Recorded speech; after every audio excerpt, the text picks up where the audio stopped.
来到土场苗区，地当看到苗花已经开甲真美丽，苗花开甲亲像天气同款，湿嘞湿嘞。像真侪游客伫咧平常时呀，就专工为挂管区刷卡来遮佚佗行踏。第一次看到这么多盛开的梅花，对，所以今天来其实心情非常好。信义乡万美村的土场苗园，可能因为较低海拔的关系，将做乡内上早开花苗区。信义乡农会讲，土场苗花已经开过城，预计这礼拜、拜六礼拜会开甲上水。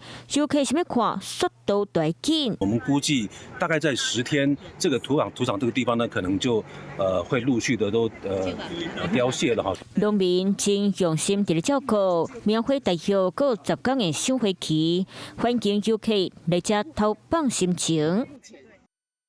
你好，我是宋彦明。想掌握最及时的新闻资讯吗？赶紧订阅、按赞、开启小铃铛，锁定华视新闻 YouTube 频道。